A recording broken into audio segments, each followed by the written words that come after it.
Setiap kita ini punya jiwa. Jiwa itu punya dua perangkat. Namanya nafsu ghadabiyah dan nafsu syahwatiyah. Saya harus jadi presiden, saya harus jadi bupati, saya harus jadi ketua PBNU. Ini datangnya dari nafsu ghadabiyah.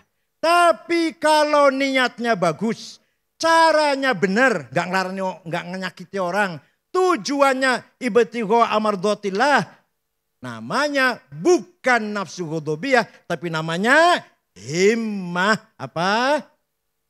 Kita harus besar himmah kita. Tahun 24 NU harus presiden. Itu loh.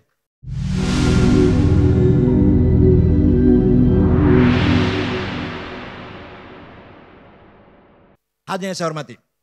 Nah, Rasulullah bagaimana cara mengkader masyarakat yang dari sisi peradaban ummiyin, buta huruf, primitif. Dari sisi agama teologi, dhalalim mubin. Masya Allah, sempurna banget orang Arab itu jahiliyahnya. Ilmu ummiyin, agama dhalalim mubin. Sesat sepol-pole sesate. Tapi Rasulullah berhasil mengkader sahabat yang bangsa yang seperti itu. Pertama, yatlu alaihim ayatih. Diperkenalkan baca Al-Quran. Oleh karena itu saya sangat menyesal kalau ada pesantren yang sudah tidak mewajibkan santrinya khatam Quran. Walaupun modern apalah, kalau enggak khatam Quran, pesantren itu tidak mutu berarti. Pesantren pertama kali harus yatlu alaihim ayatih. Walaupun enggak kayak kempek banget ya enggak apa-apa lah, kalau kempek kan susah. Ada ismam, ada imalah lah ya Allah. Bismillah maju reha, angel banget. Watawa saubis sober, harus mencah-mencih karu-karuan. Hadirin yang saya hormati. Sayyidina Umar pulang dari berburu dari padang pasir.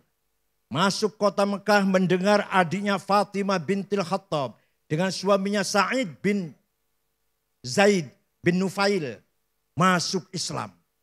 Sayyidina Umar marah mendatangi rumah adiknya, mau saya bunuh itu adik saya. Apa ini?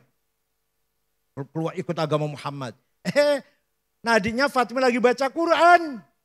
Toha ma anzalna alaikal Qur'ana litashqa illa tadhkiratan liman yakhsha tanzilam mimman khalaqal arda was samawatil ula ar-rahmanu 'alal 'arsy istawa. Sayyidina Umar dobrak pintu, lihat apa yang kamu baca. Oleh adiknya enggak boleh, kamu najis. Enggak boleh pegang ini. Dipaksa dia sini baca sambil gemetar. Toha ma anzalna alaikal Qur'ana litashqa. Tidak sekali-kali aku turunkan Quran untuk mencelakakanmu. Tanzilam tadhkiratan liman yakhsha, tapi sebagai pemberi peringatan kepada orang yang punya rasa takut. Dan diturunkan oleh Allah yang menguasai langit dan bumi dan menguasai arash, ar-Rahmanu al-arsy istawa. Sayyidina Umar setelah baca itu, aina Muhammad? Di mana sekarang Muhammad? Di sana, di rumahnya Arqam bin Abil Arqam, di Jihad Sud. Berangkatlah Sayyidina Umar ngetok pintu, para sahabat takut.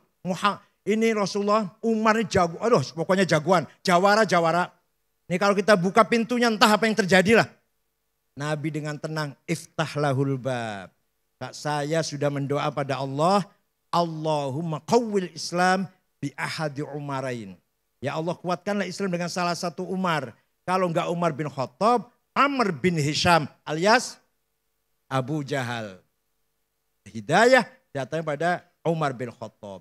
Masuk langsung mencari ma'aina Muhammad, membaca syahadah, masuk Islam. Kenapa? Karena sebab istima'il Qur'an. Jadi luar biasa. Quran bukan syair tapi ada syairnya. Quran bukan sajak tapi ada sajaknya. Quran bukan kitab ilmiah tapi ada mengandung ilmiah luar biasa. Quran bukan sejarah, bukan kitab dongeng tapi penuh dengan dongeng atau dengan sejarah. Quran tidak menghayal tapi ada hayalannya. Wama adraka mazzakum ka'annaha ru'usus syayatin. Di akhir di neraka nanti ada pohon namanya zakum. Orang Arab pada tanya, "Opo zakum iku seperti kepalanya setan, tambah angel pisan malah." Paham betul. Quran jamnya gitu. Kamu tahu nggak apa itu pohon zakum? Nggak tahu apa itu? Seperti kepalanya setan, tambah jauh malah. Kenapa? Supaya menarik imajinasi, khayalannya orang Arab. Menghayal setan itu kayak apa? Supaya menghayal. Biarkan menghayal. Walhasil Quran luar biasa gampang adalah. Luar biasa. Ayatu haqqin minar rahmani muhdathatun qadimatun sifatul mausufi bil qidami lam taktarin bi zamanin wahya tukhbiruna anil ma'adi wa an adin wa an irami. Damat ladaina fafaqat kulla mu'jizatin minan nabiyina idh ja'at walam tadumi muhakkamatun fama tubqina min syubayi lidhi syiqaqin wa ma tabqina min hakami mahuribat qattu illa ada min harabi a'dal a'adi ilaiha mulqiyas salami Raddat balaghatuha da'wa mu'aridiha raddal ghayru riyadal jani'anil hurami laha ma'anin kamaujil bahri fi madadi wa fawqa jawharihi fil husni wal qiyami fala tu'addu wa la tuhsa ajaibuha wa la tusamu 'alal iktsari bisa'ami qarrat biha 'ainu qariha faqultu lahu laqad falaqad hasalta ala hablillah fa'tasimi laqad dhafirta fa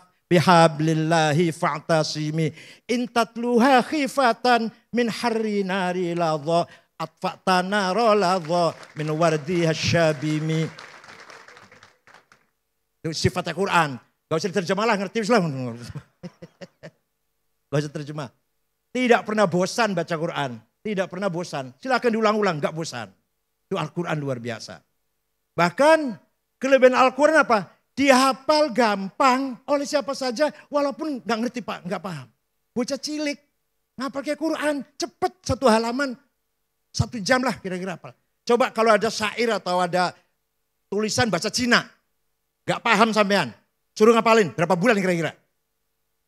Ngapalakan bahasa 1 lembar bahasa Jerman, bahasa Jepang, syair 1 lembar.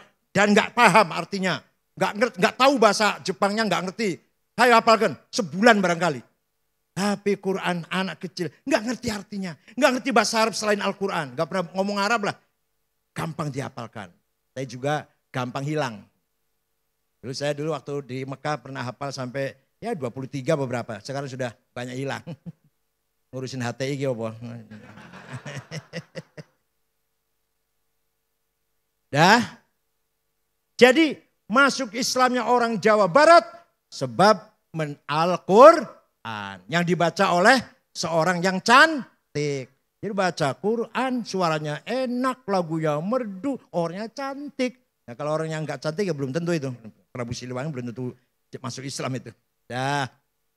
Wa yuzakkihim. Yang kedua Nabi Muhammad diperintah oleh Allah agar membangun karakter. Karakter building. Agar orang tadi jahiliyah gak ngerti apa-apa, gak ngerti nilai, gak ngerti norma, gak ngerti akhlak, gak ngerti budaya, tidak berperadaban. Diajari hak nafsunya, jiwanya berkarakter. Setiap kita ini punya 2, punya jiwa. Jiwa itu punya 2 perangkat, namanya nafsu ghadabiyah dan nafsu syahwatiyah. Saya harus jadi presiden, saya harus jadi bupati, saya harus jadi ketua PBNU. Ini datanya dari nafsu ghadabiyah. Tapi kalau niatnya bagus, caranya benar, enggak ngelarang, enggak menyakiti orang, tujuannya ibtigha amardatillah, namanya bukan nafsu ghadabiyah, tapi namanya himmah apa? Kita harus besar himmah kita. Tahun 24 NU harus presiden. Itu loh. Bupati Cirebon sudah NU. Insya Allah nanti dilantik, insya Allah nggak lama lagi. Harus kita rebut. Luar biasa. Ini mumpung kita luar biasa mendapatkan wakil presiden yang nggak ngerti. Ya, orang nggak ngerti gimana lagi, Beb? Masa saya layanin nanti sama-sama gobloknya nanti. Ma'ruf sudah tua, masih ambisi, tinggal matinya saja. Loh, Ini goblok namanya orang ini. Kalau niatnya baik, caranya benar, tujuannya baik, bukan hawa nafsu. Namanya himmah. Muhammadun qaimun lillahi dzuhimami. Muhammadun tayyibul akhlaqi wasyiyami. Muhammadun khairurus lillahi qatibatan. Muhammadun sadiqul aqwali wal kalimi. Panjang lah. Walhasil Nabi Muhammad pun orang yang himanya besar. Kalau himanya nggak besar, nggak akan sukses. Wali Songo himanya besar. Kalau nggak himanya besar, nggak akan sukses. Kiai Hashim, Kiai Wahab himanya besar. Kiai Wahab tahun 27, 28, 29, tahun 30 sampai ke Menes, Pandeglang. Saya saja sekarang ke Menes males. Masih nggak enak ke sana tuh lah. Kiai Wahab datang ke sana. Bikin NU. Namanya Kiai Abdurrahman. Kakeknya, istrinya Kiai Hafid Utsman almarhum. Itu Kiai Abdurrahman itu. Berdiri NU di Banten. Terus ke Sumatera Selatan. Palembang. Kiai Kamil Soleh. Bapaknya Taufik Kamil mantan Dirjen Haji waktu Pak Agil Munawar itu. Terus ke Bogor. Pak Gentongan Kiai Abdul Hamid. Ke Betawi. Guru Marzuki Cipinang Muara. Ke Semarang. Ke Cirebon. Ke Cirebon. Kiai Abbas Buntet. Kiai Amin Babakan Ciwaringin. Kiai Syatori Aljawinangun. Kiai Suja'i Segeran Indramayu. Ke Semarang Kiai Ridwan. Ke Lasem Mbah Maksum. Bapaknya Kiai Ali Maksum guru saya Rois Am. Dan ke Kudus Raden Asnawi Kudus. Ke Cepu Kiai Ihsan. Lombok Tengah Kiai Faisal. Dan kiai-kiai yang lain. Kiai Wahab muter-muter tanpa proposal. Uang sendiri itu. Nah karena pergi-pergi waktu itu nggak bisa langsung pulang. Kalau saya sekarang ke Surabaya sore pulang bisa. Kemanapun bisa langsung pulang. Ke Papua pun pagi datang sana ceramah, sorenya pulang. Ki Wahab coba bayangkan berbulan-bulan. Maka istrinya banyak. Sampai lupa jandanya.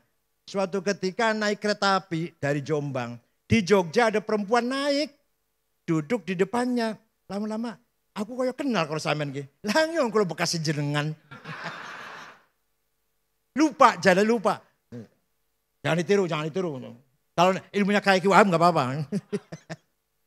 Hadirin yang saya hormati. Karakter, himmah. Ya, harus besar himmahnya.